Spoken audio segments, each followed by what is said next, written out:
This is Steele News Live with Anna Cologne and Jonah Kamnikar. Tragedy at Steele High School. But is it real? We'll introduce you to some students who are transforming ideas into reality. A way you can buddy up and serve others. This is Steele News Live. Good morning, Steele. It's getting a little chilly outside. I guess you could say the weather is pretty frightful. But you're in luck because Steele News Live is still delightful. And since you've no place to go, Sit back, relax, and enjoy the show. I'm Anna Cologne. And I'm Jonah Kamnikar. It's the biggest event that comes to Steele High School every year, and it's coming up on Saturday. Dresses have been purchased and flowers ordered. It's time for winter formal.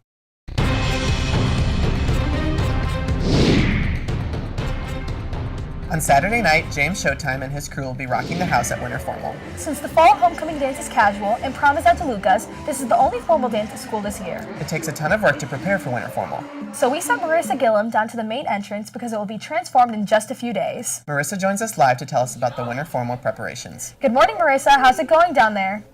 Hey guys, it's going great down here. As you can see, the transformation has already begun. Soon enough, our main lobby will go from a regular lobby to a winter wonderland. Mrs. Malababic is a junior class advisor, and her along with many other students are prepping for Saturday's winter formal. Student council is already on top of things as well. They met this morning to finish up some of the final planning, such as decorating schedules, refreshments, music, and everything else that goes into planning such a big event. Why does this take so much effort? Just take a look at last year's final product. More help is also needed, so if you're interested in helping to contribute to such a huge event, Mr. Marty has all the information you need. Hey Steele, Saturday is winter formal. That means we are decorating Friday evening. So if you're available after school, please stop down and help us in the main hallway and main lobby. More hands mean lighter work, so we'll get out of there quickly. Thanks, and we'll see you Friday and Saturday.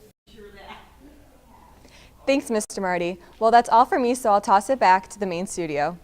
Thanks, Marissa. Are you going to formal on Saturday? Yeah, I can't wait. It's going to be so much fun. Are you going? I am. I'll see you there then. Sounds good. If you're like me and are going to winter formal on Saturday but haven't bought your ticket yet, pre-sale tickets will be sold in the cafeteria during lunch periods this week for $25 and they'll be $30 at the door. You'll need to bring your ID to buy a ticket, so don't forget to buy it during lunch. While we're talking about winter formal, there are certain guidelines that all students are expected to follow. First of all, Mr. May wants all of us to have fun, but he has one more piece of advice for everyone going to the dance. Let's try to keep the dancing clean. That's always a contentious item at dances, and we're hoping that everyone can adhere to that. And, like I said, to start off, have fun. Thanks, Mr. May. Now we have today's Twitter poll. In the fall, we have homecoming court, and in the spring, we have prom court. But in the winter, we only have the winter formal king and queen. Do you think that we should have a full winter formal court just like we do for homecoming and prom? You can go on our Twitter at Steele News Live and give us your opinions. We'll have the results for you on tomorrow's show. It's beginning to look a lot like Christmas and sound a lot like Christmas in the practical science classes because students are creating their own music from scratch. Students have been working hard on building a variety of instruments such as recorders, drums, and pan flutes, which they eventually had to play in front of their entire class. They played the popular holiday tune Jingle Bells, and it was music to my ears. Here's Cameron Karnick to explain the science behind the instruments. Today in our practical science class, we had to perform our instruments that we've been building all week for our sound wave unit. And these instruments display resonance through music. So we had to use the formula wave speed times wavelength equals frequency. So based on the distance, we could get different notes to play songs. So each note is different. Thanks, Cameron. It seems like the science classes have an endless supply of experiments that they do. Along with the instruments that the practical science class has made, Mr. Gillum's physical science class has been fizzing up some chemical reactions lately. Their objective is to find random household items that will create some reactions. We have Kylie Osco to tell us more. In science class today, we are testing chemical reactions, and Mr. Gillum gave us a list of things we can do. And basically what we just did is we took water and we put a little chunk of pure sodium in it, and it caught fire, and then after a little bit, the first time it exploded, and then the second time it just caught fire. My group, we are burning money, which is testing it we just dipped $1 in alcohol and water, and it caught fire for 4 seconds, but the money did not technically burn. Thanks, Kylie. You know, Jonah, I think that a lot of students can agree that the best way to really put everything you know to use is to do a hands-on experience. It makes learning a lot more fun, and the science classes aren't the only ones who learn this way. I got the chance to spend the day at the MedTech Mock Code and watch them put their skills to use in a fun way. Mock Code gives the junior MedTech students a chance to act as though they are first responders for emergency scenes. Here's what the juniors went through. It was a quiet Thursday morning at Marion L. Steele High School. At least, for most of us, it was. Ready, go! Come on, hustle! While we were all sitting in classrooms learning, the junior MedTech class took their knowledge to the next level, actually putting what they've been taught this year to use and jumping straight into the action. Look at me! Look at me! Look at me! So we had a hurricane! Alright? Everything's crazy right now. Reality has been crossed with fantasy. The pirates have landed on the North Coast. Alright? I need a para here, and there's your paramedic. Go! Who's next room? In healthcare, you're dealing with people. And when you're dealing with people, it's not always a fill-in-the-blank test or a bubble dot assessment like multiple choice. So what we try to do is we'll have what are called simulation drills. In our case, we call it a mock code. And what we try to do is we try and build a situation that perhaps the student may come upon, and then they have to apply those skills by either doing CPR on them, or splinting, or bleeding control. We even have a mental health first aid segment where we assess for suicide or doing harm to other people. Although this learning experience can be very stressful, it can provide the participating students with knowledge that they may not have had before. Mock Code was a great experience for us because it taught us how to keep calm and act fast and what to do if it actually happened in a real life experience for us. The Mock Code was a really good experience because it's one thing, like we always learn about everything we have to do in class, but it's another thing to like actually do it. We learned how to stay calm under pressure. All of the valuable lessons the juniors take from the mock code don't just stop being useful either. The mock drills that you guys do here is an awesome opportunity for them, and the reason why that is because we actually do something very similar when we test out for paramedic or EMT. So for them doing this already, it kind of gives them an idea of exactly what they want to do. And any students that decide they do want to continue on with this field in the future will surely find that they're more prepared to handle these medical emergencies in real life because of this fantasy-filled experience. This is Anna Colon for Steele News Live. Great job, Anna. That looked pretty intense. It really was, and it was impressive to see those MedTech juniors in action. Now let's go to Alex Cannell. Hey, Alex, I know you have some big news for us about Student and Staff Member of the Month. Hey, I sure do. Student and Staff Member of the Month is a huge honor. Students and staff are nominated by fellow students or faculty each month. This month's Student of the Month is Gabriella Barnes. She was nominated by Geneva Hunnedy and Delaney Kitchen because of her caring personality and display of kindness for everyone. Congrats, Gabriella. Our Staff Member of the Month is Mrs. Malus, who was nominated by Nathan Hudzinski. Mrs. Malus was tasked with taking over a 9th grade English class when she was needed with little notice. She has helped countless students in the classroom with her ability to listen and give advice while using her extensive knowledge. Congratulations to Mrs. Malus. Most of today's show has been heavily concentrated on our school, but if you've been feeling a little out of the loop on what's been going on globally, Magic News has their weekly update on worldwide news. Let's watch. When you're running out of time and you're feeling kind of tragic, it's your really fast news from Magic. Marissa, Anna, Jonah, Kippy. And that's how you spell magic.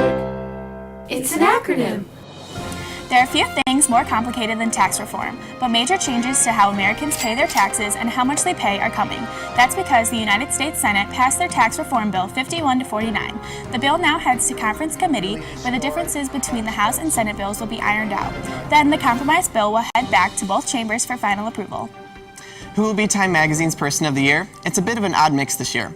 There are 7 finalists ranging from President Trump to the man investigating him, Robert Mueller. There are also groups like the Me Too movement and the Dreamers. Even the football player Colin Kaepernick, who was the first to kneel during the national anthem. Who will it be? It'll be announced today. Set your alarms now for the early morning of May 26th. Former party guy Prince Harry is engaged to biracial American actress Meghan Markle. Along with their banana-flavored wedding cake, Harry's nephew and niece George and Charlotte will also be featured in their wedding at Windsor Castle. So mark your calendars, Steele. The royal wedding and our graduation are the same day. I think it's safe to say that more people worldwide will be tuning in for the wedding.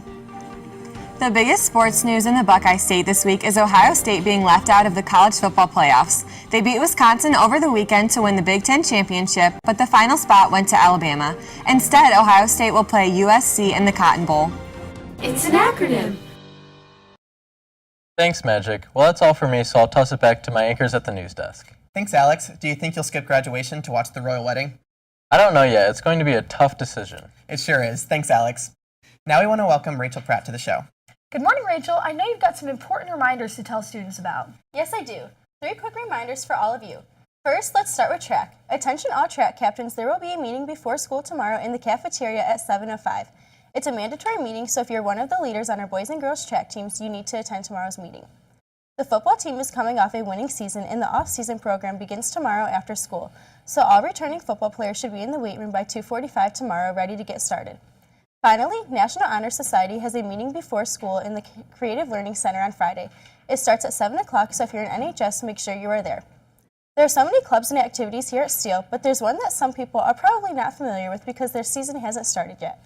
Robotics is just one of the many great clubs offered. Drew Bosky has a story on all that robotics does and why you should join. Here's Drew. One club at Steele is different from the rest.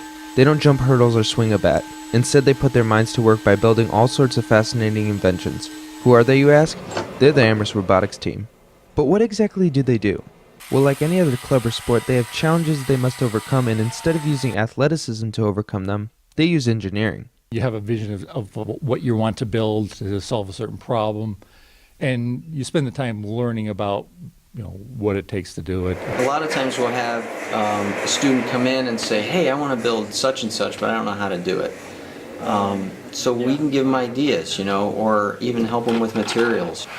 We can show them how to use the tools, and then after we show them, they can use them and they can build it for themselves. In 2017, graduate Jordan Hyde participated in this learning experience.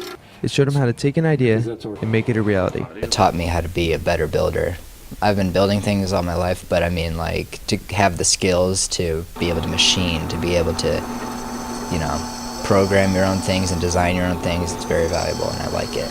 And what's not to like in a club that gives students the freedom to build whatever they can dream of? I like that you can do kind of like whatever you want. We've got like all the parts to build stuff, so if you come in and want to be like, hey, I want to make a grappling hook, you can just build that and you can try it. It also gives us leadership skills, because as we're working together in smaller teams, we have to have somebody who's always able to keep charge and make everybody keep going in the same direction. The ability to hang out with friends and build cool stuff. But building things isn't their only specialty. They also learn important life lessons along the way. It is about building, but it's more than just building robots. It's building relationships, building confidence. That's a big one. To be able to take a challenge and instead of just saying, I can't do that, learning the steps and going through the process. Which is what robotic members develop from being in the club. And in doing so has grown their capabilities to the point that they have been able to accomplish some amazing feats. Got to drive a hovercraft around. And being able to go out with my friends like flower drones. All these projects go to show that robotics isn't just limited to one thing. Instead, there is a variety of things that people can bring to it. It's not just for people who are going to be in the engineering field. It also is for people who are artistic, because we do a lot of designing for our logos and things, like on my shirt. Robotics isn't just for students interested in building things. Rather, it is open to anyone, no matter what their experience may be. When I joined, I didn't have barely any skills, and I learned it all. So you don't have to have any previous knowledge to join. We have, some people that are beginners here, and they get taught how to use all the equipment and stuff. And then also, we have people who know what they're doing, so they can help teach and mentor them. So if they want to learn, just show up and we'll take you in. So why not give robotics a chance and try it out? After all, they meet year-round and students can join anytime they want. This is Drew Bosky for Steele News Live. Thanks, Drew. I'll send it back to Anna and Jonah. Thanks, Rachel. Do you know when the robotics season starts? Yes, their season starts January 6th, so keep an eye out for some of their projects coming soon. I will, thanks. Now that the weather is getting colder, I can't go outside and jump on my trampoline anytime I want. That's one of the most disappointing things about winter. I know, I can't even practice my backflips anymore, and by the time summer finally gets here, my flips are rusty. If you're like Jonah and I and are looking for a way to get some jumps in during the winter, here's this week's edition of See You There. Hey Steele, we'll show you what to do in the spring, Summer, fall, and winter. See you there, Steele.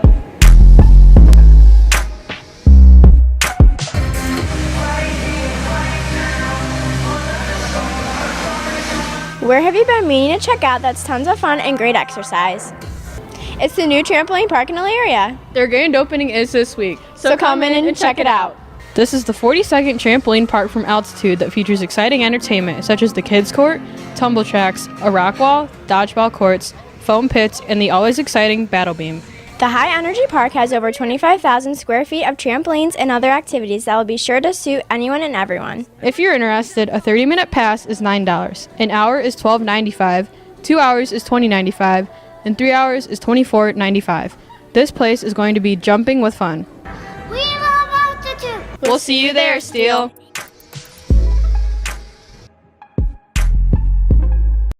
Thanks, girls. The Steele winter sports season is underway, and 3 varsity teams were in action last night. Alan Matakovich joins us now to take a look at Comet Sports. Hey, Alan, what's going on? Hey guys, the swim team had a record-breaking night last night. That's awesome. Tell us about it. Sure. Jake Kiska has a reason to be upset this morning. That's because his school record was broken in the 50 freestyle last night.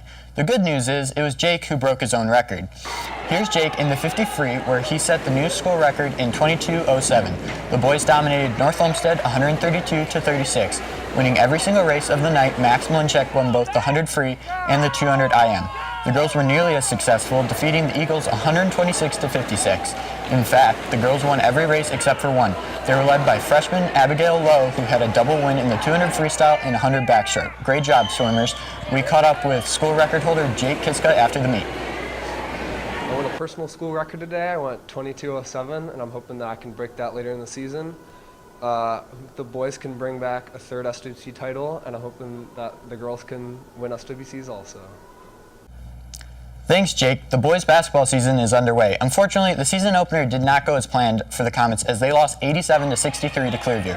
Amherst trailed throughout the game, and the Clippers pulled away in the second half. 4 Comets scored in double figures, led by Ryan Ritzko with 12 points, followed by Troy Toth with 11 points, and 10 points apiece by Alec Demakia and Greg Rhodes. They traveled to Lakewood Tuesday. The Comet hockey team is off to a 7-1 start, and they've had a great mix of aggressive offense and tough defense this season.